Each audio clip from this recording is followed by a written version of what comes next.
하나님 말씀 시편 1절부터 10절까지 말씀입니다. 여호와여 어찌하여 멀리 서시며 어찌하여 환난 때에 숨으시나이까.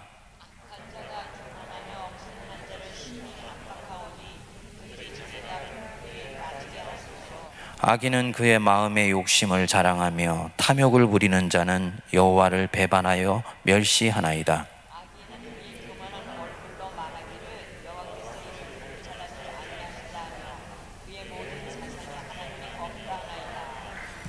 그의 길은 언제든지 견고하고 주의 심판은 높아서 그에게 미치지 못하오니 그는 그의 모든 대적들을 멸시하며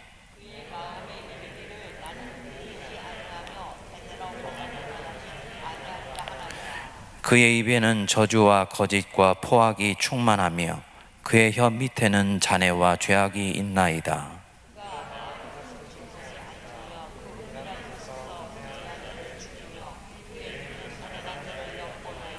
사자가 자기의 굴에 엎드린 같이 그가 은밀한 곳에 엎드려 가련한 자를 잡으려고 기다리며 자기 그물을 끌어당겨 가련한 자를 잡나이다. 그가 구부려 엎드리지니 그의 포악으로 말미암아 가련한 자들이 넘어지나이다. 아멘. 시편에 나오는 기도 중에서 가장 눈에 띄는 기도의 하나가 내 인생에 앞에 와 있는 그 원수에 대한 기도입니다.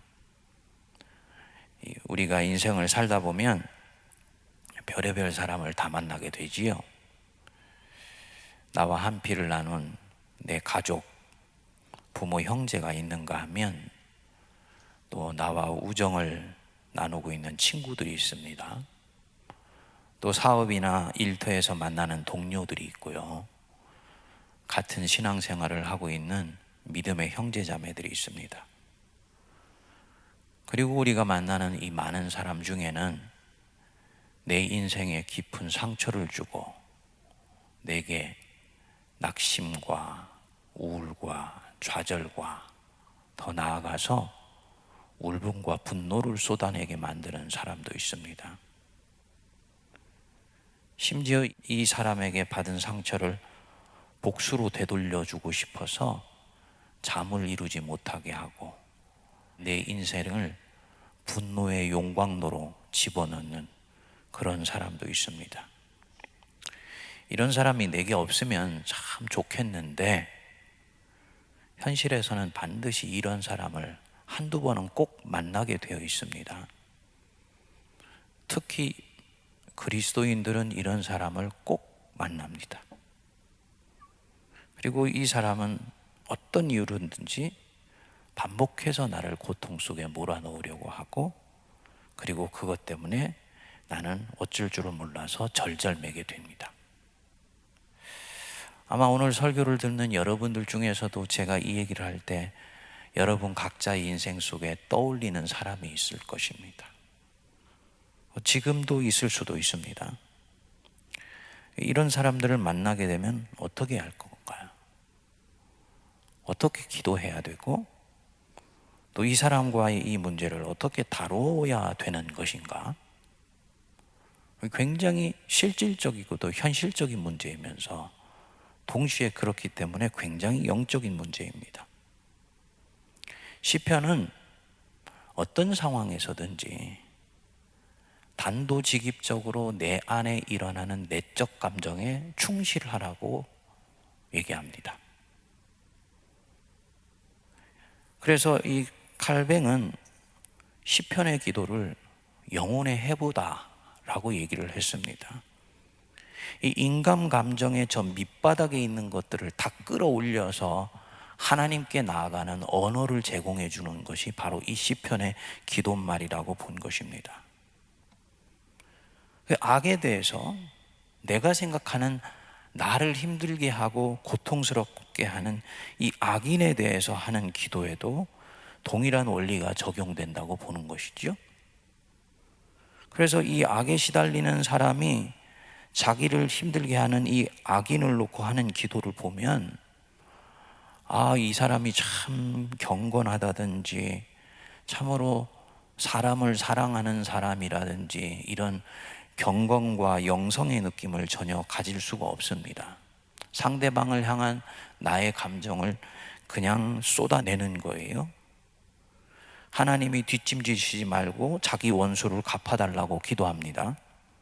오늘 우리에게 주신 말씀의 1절도 보시면 여호와여 어찌하여 멀리 서시며 어찌하여 환난 때에 숨으시나이까. 무슨 말씀입니까? 하나님, 나는 힘들어 죽겠는데 하나님은 어찌하셔서 좋은 날에는 내게 영광 받으시겠다고 내 앞에 계시고 이렇게 환난 날이 다가오니까 내 뒤에 오히려 구름 뒤에 숨으십니까? 그 뜻입니다. 2절 보실까요? 악한 자가 교만하여 가련한 자를 심히 압박하오니 그들이 자기가 베푼 꾀에 빠지게 하소서. 악한 자가 교만하여 가련한 나를 심히 압박하오니 그들이 자기가 베푼 꾀에 스스로 빠지게 해 주십시오. 아주 기도말이 정직하고 솔직하다 못해서 아주 폭발적이죠. 아주 강렬하게 자기의 감정을 쏟아냅니다. 그래서 비슷한 맥락의 기도인 시편 13편 14절에는 보면 두렵건대 나의 원수가 이르기를 내가 그를 이겼다 할까 하오며 내가 흔들릴 때 나의 대적들이 기뻐할까 하나이다. 이 지금 원수의 이 시도 때문에 내 인생이 허물어지고 고통에서 헤어나지 못할까 하면 어떻게 하지? 라는 이 두려움에서부터 시작해서 원수에 대한 분노심까지 그대로 쏟아내게 됩니다. 우리 성도님들은 이런 기도가 나쁜 기도라고 보시나요? 기도는 항상 사랑과 소망과 믿음에 가득 차 있고 사랑으로 풍성하신 그 하나님에게 적합한 말로 내 마음으로 들려드려야 된다라고 그렇게 생각을 하시는 거지요. 그런데 이런 기도는 나쁜 기도가 아니고 가장 좋은 기도입니다. 가장 좋은 기도예요. 아니, 탁월한 기도입니다. 진정으로 좋은 기도가 어떤 기도인가? 우리 시편의 기도 첫날도 말씀을 드렸지만 지금 내 안에 일어나고 있는 내 영혼의 움직임을 가장 정직하게 언어로 올려드리는 기도가 가장 좋은 기도입니다. 신앙생활을 오래 하다 보면 자기 밑바닥에서 일어나는 감정을 정확하게 포착한 단어를 찾아내는 게 점점 둔감해질 수 있습니다. 우리도 모르게 우리의 감정이 자꾸 종교적인 언어로 포장되어 있는 그런 훈련을 하는 것입니다. 그러다 보니까 내 영혼의 실상과 표면으로 들어가는 내 모습이 너무너무나 거리가 생기게 되는 거예요. 소위 가면을 쓴 얼굴로 세상을 살아가기 쉽습니다. 근데 시편이 우리에게 주는 축복이 바로 이 부분이에요. 내 영혼의 정직한 움직임을 굉장히 정확하게 가르쳐주는 기도. 이 시편의 기도를 읽어보면 그래, 이거 내 감정인데 라고 얘기할 수 있는 그런 말들이 굉장히 많이 나옵니다. 이게 좋은 기도입니다. 척하지 않는 기도, 가면 쓰지 않는 기도. 그래서 내 영혼에서 일어나는 감정을 가장 솔직하게 언어에 담아내서 표현해내는 기도, 그게 가장 좋은 기도입니다. 물론 공중기도는 이렇게 하면 안 되지요. 공중기도는 내 감정에 충실한 기도가 아닙니다. 공중기도는 회중 전체 가지고 있는 감정과 영성을 하나로 통합해서 내가 올려드리는 자리입니다. 그렇기 때문에 하나님이 내게 주신 일종의 기도의 거룩한 책무를 맡은 자리예요. 그렇기 때문에 이 공중기도는 자기의 감정과 느낌과 특정한 어떤 생각들을 쏟아내는 자리가 아닌 것이지요. 반면에 시편에 나오는 모든 기도는 공중기도가 아닙니다. 하나님과 나와의 1대1의 기도입니다. 다른 누구도 모르고 나만이 알고 있는 내 내면의 정직한 움직임을 하나님께 올려드리는 순간, 그것이 바로 이 시편의 기도이다 라고 보시면 됩니다. 하나님이 이런 기도를 굉장히 기뻐하십니다. 성경이 이런 기도를 허용한다는 말은 하나님이 이 기도를 지금 내 앞에서 귀를 기울여서 들으시고 그것도 바짝 신경을 곤두서서 들으신다는 말이죠. 이유가 있어요. 사랑하는 아들을 살인한 자에 대해서 갖는 부모의 적개심, 분노심, 이 분노의 감정, 이것은 내 안에서 끓어오르는 엄청난 에너지입니다. 사업을 하다가 사기를 당해서 하루아침에 삶이 주저앉아 버리고 자기만 주저앉는 것이 아니라 사랑하는 내 자녀와 내 아내까지도 힘들어지게 만든 그 어떤 사기꾼, 그를 대하는 나의 마음, 그 얼굴만 떠올리면 울분의 감정이 치솟아 오르죠. 엄청난 에너지입니다. 세월이 간다고 해서 잊혀지는 것이 아니에요. 적절히 다루어져서 해결되지 않으면 이 감정은 내 안에서 계속 끌어오르다가 어느 순간인가 폭발적으로 뿜어져 나오게 되고, 그렇지 않으면 자기 인생을 서서히 잠식해 버리게 됩니다. 무서운 에너지가 바로 이 분노와 울분의 에너지라는 것입니다. 그리고 이 에너지를 만들어내는 내 안의 감정이 말로 표현되지 않고 사람 안에 응축되어 있으면 그 사람은 지금 굉장히 위험한 상황에 있는 것입니다. 표면으로 드러나지 않지만 그런 거예요. 마치 속에 폴폴 끓는 용광로를 담고 있는 휴화산과 같다고 보시면 됩니다. 밖으로 쏟아져 나올 수 있는 기회만을 찾고 있는 거예요. 어딘가 약한 고리만 지금 찾고 있는 것이라고 볼 수 있습니다. 나중에 이 약한 고리를 찾지 못하면 이 휴화산 속에 있는 용광로는 어디로 향하느냐? 자기 자신에게로 향해서 내 인생을 파괴하게 됩니다. 그러니까 이런 상황 속에서 내 자신의 문제를 다루는 것은 내 인생의 구원을 위해서 굉장히 중요한 부분입니다. 주님이 이 사람의 이 기도의 말에 대해서, 정직한 기도에 대해서 귀를 기울이시는 이유가 바로 여기에 있습니다.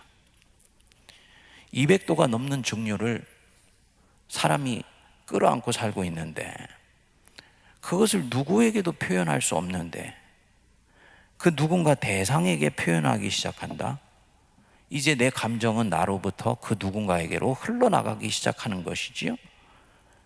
다른 사람에게 흘러나가면 자칫 너무 뜨거워서 뜨거워 해서 뒤일 수 있고 화상을 입을 수가 있습니다. 그런데 그 대상이 하나님이시면요, 하나님에게서는 내 어떤 감정이 쏟아부어져도 그분은 전혀 요동치 않으시고 오히려 그 감정을 받아내시는 분이세요. 그렇기 때문에 이 정직하고도 울분에 찬 기도가 쏟아져 나오는 가운데서 내 안에 있었던 독한 기운이 서서히 빠져나가기 시작하는 것이죠. 마치 펄펄 끓는 물에 증기가 대기로 서서히 빠져나가고 물이 식기 시작하는 것과 같습니다. 성경은 우리 인간의 생리를 누구보다도 잘 알고 있다. 그래서 이 분노로 가득 찬 기도를 인정하시는 것입니다. 그리고 나서 3절에서부터 11절을 보시면 기도자가 자기 원수가 어떤 자인지를 낱낱이 말합니다. 마치 재판장 앞에서 억울한 사정을 당한 사람이 자기의 마음을 청원하는 것과 마찬가지입니다. 4절에는 보면 그는 하나님이 없다 하며, 6절에는 보면 자신은 흔들리지 아니하며 대대로 환난을 당하지 아니하리라 하며. 악인의 특징이지요. 나는 이렇게 해도 절대로 안전하다고 생각하는 것입니다. 자기가 선이라고 생각할 수도 있습니다. 7절에 보시면 그의 입에는 저주와 거짓과 포악이 충만하며, 8절에 은밀한 곳에서 무죄한 자를 죽이며. 원수의 죄악을 낱낱이 드러냅니다. 우리 안에 질문이 일어나지요. 지금 이 시편 기자가 원수에 대해서 지금 고소를 하고 있는 이 고소가 진정 사실이냐? 진정 이 기도자의 원수가 정말 이렇게 하는 사람이냐? 그거는 중요하지 않아요. 기도의 핵심은 정직성과 진솔성입니다. 내가 지금 그렇게 느끼고 있다는 것이 팩트냐 아니냐보다 훨씬 기도에서는 중요합니다. 이해가 가십니까? 신문의 기사나 과학에서는 팩트가 굉장히 중요하죠. 우리 사회에 인터넷이 지금 나오고 나서부터 이 가짜 뉴스 때문에 사회가 골머리를 앓고 있는데, 그것은 기사나 과학에서 팩트가 중요하고요. 기도에서는 내가 그렇게 느끼고 있다는 것이 더 중요합니다. 질문이 일어나지요. 그러면 내가 선이고 상대방이 악인지 어떻게 하냐? 입장이 뒤바뀌어서 사실은 내가 악인데 악인 내가 스스로를 선이라고 여기고 선인 누군가를 악이라고 여기면서 이런 식으로 기도할 수도 있는 것 아니냐? 그럴 수 있죠? 지금까지 온 이 기도의 말에 의하면 기도는 자기 감정에 충실하라고 했으니까 선과 악이 뒤바뀌어서 나타나는 경우도 있을 거 아니냐? 그런데도 이 기도는 정직한 기도라고 할 수 있는 것이냐? 기도의 출발로는 그럼에도 불구하고 정직한 기도입니다. 거듭 말씀드립니다. 기도에서는 내가 지금 어떻게 느끼고 있느냐가 팩트보다 훨씬 중요합니다. 단서가 한 가지 있습니다. 기도하는 내 자신이 어떤 사람이다? 주님께 정직한 사람이어야 돼. 즉 나는 하나님을 믿으며 그 하나님의 자녀라는 것을 확신하며 하나님은 내 기도를 들으시는 분이라는 것을 진실로 믿는 사람, 그 사람이 기도하는 것이라면 팩트 여부는 기도의 출발에서는 크게 중요한 것이 아니다. 팩트 여부를 내가 먼저 체크하려고 그러면요, 성도님들, 내 기도의 감정이 죽어버리게 됩니다. 잦아져 버리게 돼요. 즉 기도의 에너지가 떨어지게 되어서 내 안에 일어나는 드글드글 끓어오르는 이 용광로 같은 뜨거운 에너지가 내가 가지고 있는 도덕적 판단에 의해서 싸늘하게 식어져 버리게 돼서 기도가 정직하게 하늘을 향해 올라가지를 않습니다. 처음에 기도에서의 출발은 하나님께 정직한 내 마음을 쏟아내는 그 자체로 충분하다는 것입니다. 물론 이 말을 다른 사람에게 하면 그거는 악이죠. 예. 이 사람이 이 하나님께 올리고 있는 자기 원수에 대한 이 고손말을 다른 사람에게 팩트체크도 하지 않고 한다면 그것은 악이죠. 하지만 하나님께 하는 것이기 때문에 괜찮은 거예요.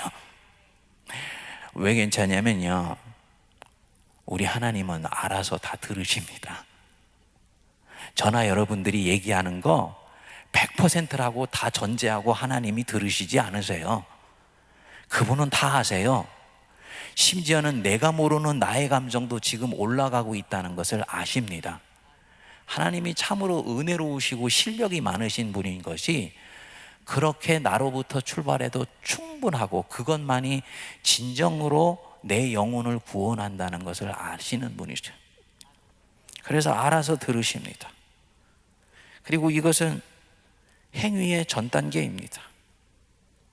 그리고 이 기도를 통해 내 감정이 분출되고 내 안에 있는 울분, 좌절감, 분노심, 이런 독한 에너지가 다 뿜어져 나오고 나면 거기에서부터 이제 변화가 시작이 됩니다. 주님의 관심은 저 악한 사람으로부터 내가 벗어나게 돼서 좀 더 편한 자리로 가는 것이 아니에요. 주님의 관심은 어떤 상황에서도 나의 구원입니다. 이 악한 자에 의해서 내 인격이 유린되고 내 마음의 감정이 황폐화되어서 설사 그의 소나기로부터 벗어나지만 나는 나의 인격이 완전히 일그러진 사람이 되어버린다면 그것은 구원을 받은 것이 아닙니다. 그렇기 때문에 주님은 이 상황 속에서 어떤 식으로든지 내 속에 있는 그 원수가 뿜어내는 독한 에너지에서 내가 유린되지 않고 그것이 어떤 식으로든지 정리가 되어서 내 안에서 거룩한 변화가 일어나도록 하는 것이 주님의 최고의 관심입니다. 그래서 바로 이 기도를, 앞에 이 분노심을 담은 이 기도를 허용하시는 것입니다. 이것이 그리고 뿜어져 나오게 되면 이 기도가 나로 하여금 자연스럽게 독한 감정은 퍼지고 나서 내 안에 영혼의 맑은 물이 솟아나오도록 해줍니다. 기도가 이제부터 정화되기 시작하는 것입니다. 그래서 항상 이 시편에 나오는 모든 원수를 붙들고 하는 기도를 보면 항상 앞부분에는 독하고 격한 감정이 분출이 되다가 중간이 되면 좀 더 이렇게 마일드한 감정이 나오게 되고 나중에는 하나님과 함께 승리하는 가운데서 자기 인생을 찬양하는 기도로 마무리가 됩니다. 그리고 이 말 속에서 뭐 원수를 사랑하겠다든지 이런 쪽으로 아직 이 기도는 가지 않아요. 굉장히 그런 면에서 시편의 기도는 정직합니다. 원수를 앞에 둔 자의 기도의 결론은 어디로 갑니까? 12절 한번 보실까요? 우리 같이 한번 읽어보겠습니다.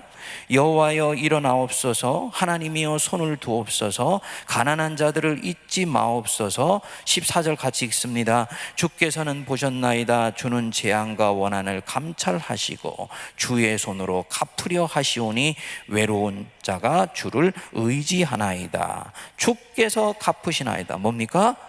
하나님이여 내 원수를 하나님이 갚아주옵소서 라고 기도하는 것입니다. 내 원수를 갚아달라.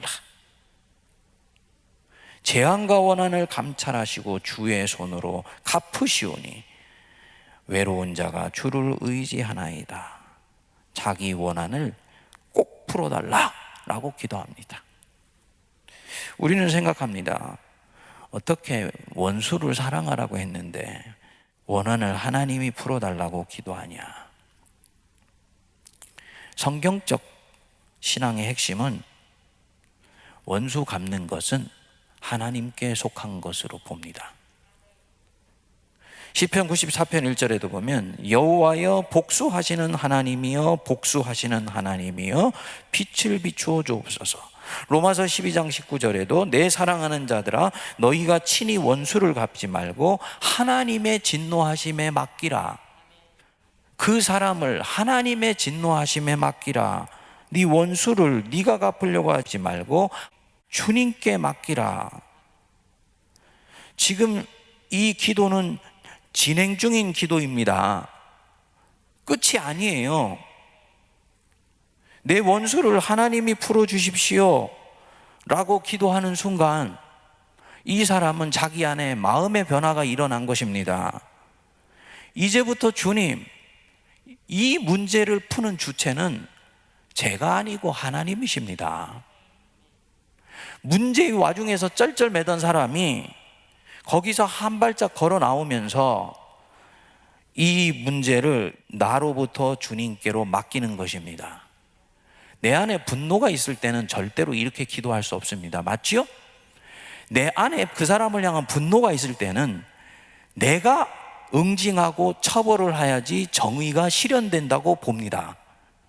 근데 분노를 쏟아내는 기도를 하나님께 하고 나면 마음에서 정화된 맑은 물이 일어나기 시작한다 그랬잖아요.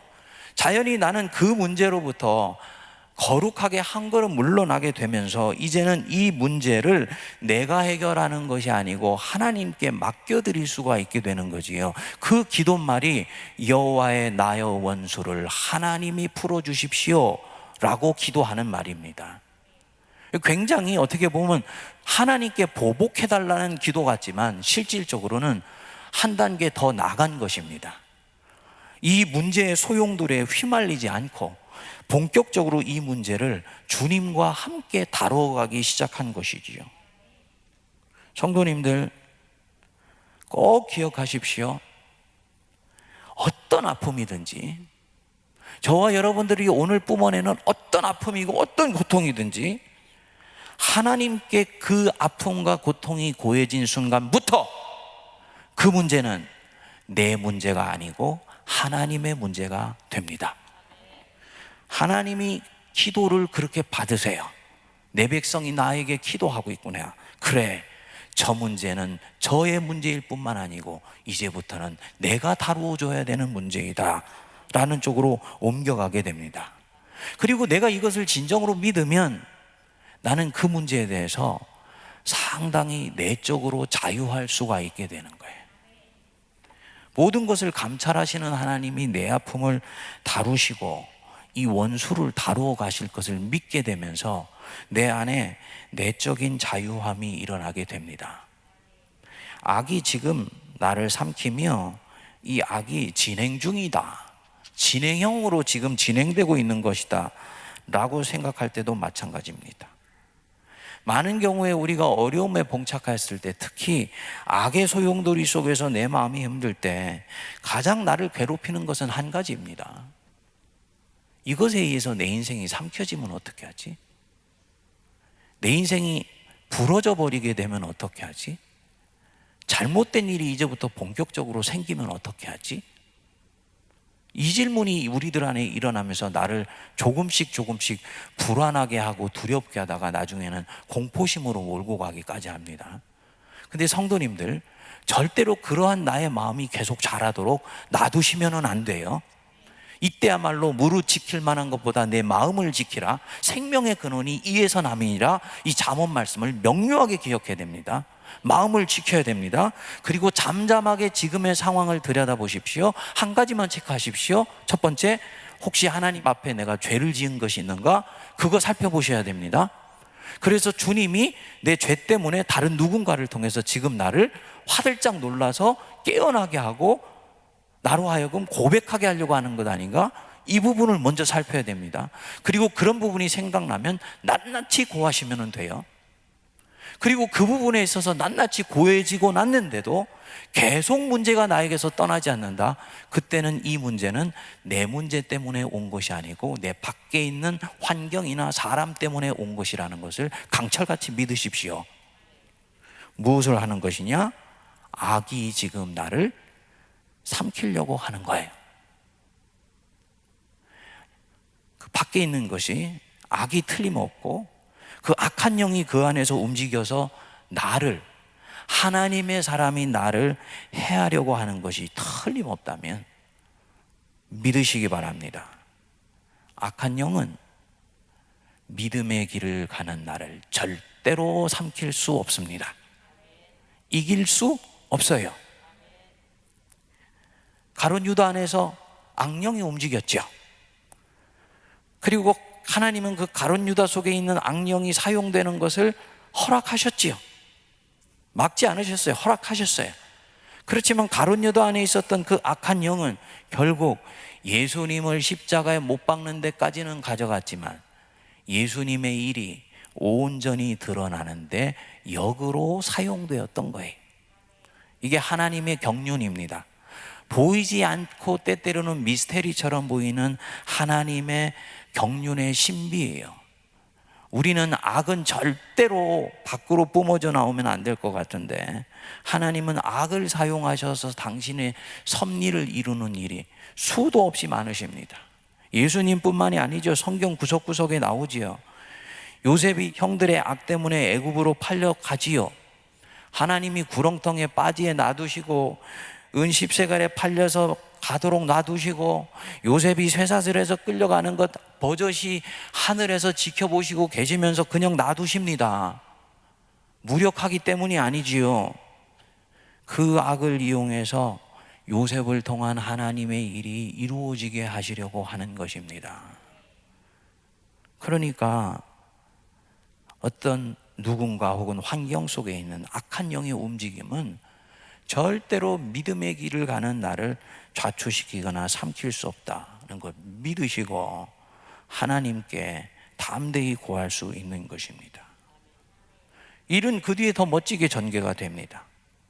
형들에게 팔려서 애굽으로 요셉이 온 뒤에 이 요셉이 그 속에 울분이 얼마나 컸겠습니까? 그런데 의외로 내적으로 평안합니다. 그가 아마 하나님께 자기 형들에 대해서 고소했을 것입니다. 그리고 고소하기 시작한 순간부터 이 형들과 자기와의 문제는 형들과 자기 문제가 아니고 하나님의 문제가 되는 거예요. 그리고 자기 자신은 자신에게 주어진 길을 고요히 걸어갑니다.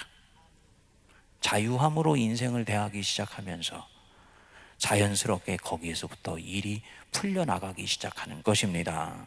아름답습니다. 다윗이 자기를 죽이려는 원수 사울을 죽일 기회가 왔는데도 놓아보내지요. 왜냐? 원수 갚는 일은 하나님께 속한 것이고 하나님의 기름 부은 자를 사람이 치는 것은 옳지 않다라고 보는 것입니다. 엄청난 신앙의 내공입니다. 지금 당장 자기 손으로 자기가 당하는 고난을 끝낼 기회가 왔습니다. 사울만 지금 죽으면 내일부터라도 나는 고향으로 돌아갈 수가 있는 거예요. 그런데 그는 그 길을 선택하지 않습니다. 왜냐? 원수 갚는 것은 하나님께 속한 것이고 기름 부음 받는 자를 치는 것은 하나님이 금하시는 것이니까. 당분간 받는 고통을 죄 때문에 당하는 고통보다도 더 가볍게 여기고 죄악 때문에 하나님을 놓쳐버리는 것을 세상에서 당하는 고통보다도 더 두려워하는 것입니다. 하나님이 지금 내 행위를 보고 계시고 사울의 악을 알고 계시다. 주님이 알아서 처분하실 것이다.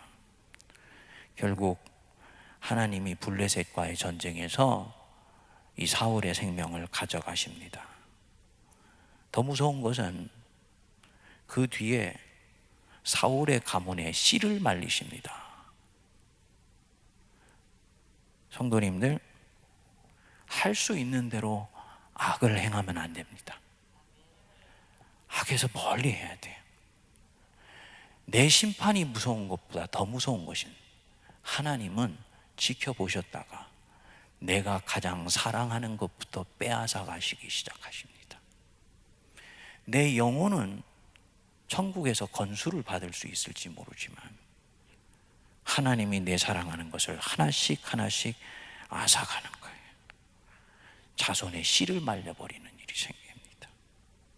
원수 갚는 것을 주님께 맡기세요. 내 안에 일어나는 마음에 독한 기운이 있다면 그냥 놔두지 말고 이제부터 붙들고 씨름해야 됩니다. 그리고 이 믿음의 싸움에서 승리한 사람, 다윗에게처럼 인생의 왕관을 씌워주시고 그 자손에게 복을 내려주십니다. 할렐루야. 얼마나 감사한지요. 근데 마지막 이 결론은 두 가지 전제가 이루어져야 됩니다. 즉 원수 갚는 것은 하나님께 맡기는, 이건 마지막 결론이에요.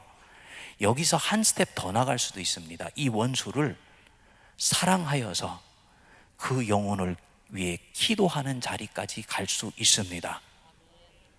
그거는 그의 선택이고 그의 결단입니다. 근데 여기까지 가기 위해서는 두 가지 전제가 선행돼야 됩니다. 첫 번째로, 원수에 의해서 고통을 당하는 당사자가 이 결심을 해야 돼요. 옆에 있는 제3자가 할 말이 아니에요. 제가 오늘 이 말씀을 드릴 수 있는 것은 제가 하나님의 말씀을 전하고 하나님의 뜻을 전하고 하나님의 마음을 전하는 설교자이기 때문에 하는 것이지, 사적으로 개인적으로 있는 자리에서 그 사람이 저의 말을 아직 듣거나 귀를 기울일 준비도 되어 있지 않고 그렇게 하겠다는 표현도 한 적이 없는데 제가 일방적으로 이렇게 해야 됩니다라고 얘기를 하는 것은 그의 뿜어져 나와야 되는 영혼을 숨어버리게 만들게 됩니다. 그의 영혼을 오히려 실족시킬 수 있는 가능성이 있는 거예요. 제3자가 그에게 용서해야지, 원수는 하나님이 갚으시는 거야 라고 말하는 순간 이 사람 안에 있는 정직한 감정을 나도 모르게 누르게 되는 것입니다. 터져 나와야 되는 감정이 안으로 잦아들어 버리게 만드는 거예요. 진정 내가 이 사람 사랑한다면 그렇게 하면은 안 됩니다. 이건 사실은 상담의 기본이고 영성 지도의 기본인데요. 가장 이 사람의 이 아픔과 이 고통에 대해서 좋은 반응이 무엇이냐? 그를 내가 진정으로 사랑한다면 그 사람하고 당분간 같이 아파해 주십시오. 그 사람 우는 만큼 울어주시고요, 속상해하는 만큼 속상해해 주시고요, 하나님 앞에서 그렇게 하셔야 됩니다. 그 대신 이거 굉장히 중요한 부분입니다. 두 번째로는 고통당한 사람의 이 감정은 안에 있었던 모든 감정이 다 정화된 이후의 최종 결론이어야 됩니다. 아직 정화도 일어나지 않았고 내적으로 자유함도 없는데 이 사람이 이 결론을 갖게 된다? 이 사람은 반드시 뒤에 더 큰 탈을 만나게 됩니다. 영화 밀양에 보면 시내가 아들을 죽인 그 원수 때문에 격한 감정에 쩔쩔매다 결국은 예수님을 만나서 회심을 하고 이 아들 죽인 원수를 용서하겠다고 감옥을 찾아가지 않습니까? 그런데 그 도섭의 그 원수의 뻔뻔스러운 태도 때문에 더욱더 좌절해서 분노한 감정이 치솟아 오르게 되고 기독교 신앙을 결국은 떠나게 됩니다. 당분간 떠나는 거예요. 이창동 감독의 암시는 그렇습니다. 그리고 자기도 용서하기 전에 이 사람을 용서하신 그 하나님에 대해서 아주 분노의 마음을 쏟아내게 됩니다. 왜 이런 일이 생긴 것이냐? 주변의 믿음의 형제 자매들이 이 사람이 충분히 아파하고 고통하며 자기의 이 분노를 쏟아낼 수 있는 안전한 공간을 만들어주지를 않고 도덕적으로 교리적으로만 이 사람을 인도하려고 했기 때문입니다. 결국은 한 영혼을 구원하는데 실패하게 된 것이죠. 그런 면에서 이 시편의 원수를 바라보며 내가 하는 기도는 내 안에 있는 정리되지 않는 감정들을 솔직히 뿜어내어서 내 영혼을 주님 앞에서 정화되어서 맑게 만드는 보석 같은 기도라는 것을 꼭 기억해 주실 수 있게 되기를 바랍니다. 오늘 이 자리에 혹시 이런 유사한 아픔을 가지고 오신 분이 계신가요? 여러분들 안에 과거의 누군가를 생각해 보면 나도 모르게 얼굴이 붉어지게 되면서 마음이 불편해지게 만드는 그 누군가가 오늘 설교를 들으면서 떠올리는 분이 있는가요? 그거 아무것도 아닌 것 같지만 내 안에 있는 영성의 어느 부분간에 반드시 핀 하나가 꽂혀져 있는 것이다 라는 것을 기억하시기 바랍니다. 그리고 그 부분을 놓고 다루는 기도를 하셔야 돼요. 용서할 수 있으면 진정으로 용서한다고 기도를 해 주셔야 됩니다. 그리고 이 기도는 굉장히 결국은 중요합니다. 내가 그 사람을 용서하지 않고 그 사람에 대해서 미운 마음을 가지고 있는 것 때문에 정의로우신 하나님은 아들의 그 아픔을 기억하셔서 이 사람의 인생에 대해서 홀딩하고 계실지도 모릅니다. 땅에서 풀면 하늘에서도 풀릴 것이고 땅에서 매면 하늘에서도 맨다, 바로 그 뜻입니다. 하나님의 백성이 가지고 있는 무서운 권세가 있어요. 풀고 매는 권세가 우리에게 있습니다. 우리의 신원을 하나님은 절대로 잊지 않으세요. 근데 그 신원이 어느 순간인가 내 안에서 변하여서 그를 긍휼히 여기는 마음이 들었다. 은혜 중에 은혜지요. 하나님 앞에 그를 진심으로 용서한다는 기도를 올려주십시오. 우리는 보지 못하지만, 그가 어디 있는지 알지 못하지만 그 사람의 인생을 이때까지 붙잡고 계셨다가 주님이 풀어주시는 역사가 일어나게 될 것입니다. 풀리지 않는 인생으로 하나님께 하소연하고 싶은 부분이 있습니까? 주님께 마음껏 토해 놓으십시오. 기도의 자리는 도덕성이 움직이는 자리가 아닙니다. 하나님을 향한 1대1의 기도 속에서는 내 자신의 가장 본능적이고 원초적이며 정직한 감정만이 가장 중요한 부분입니다. 바로 그렇게 하나님 앞에 기도하는 우리가 되기를 바랍니다.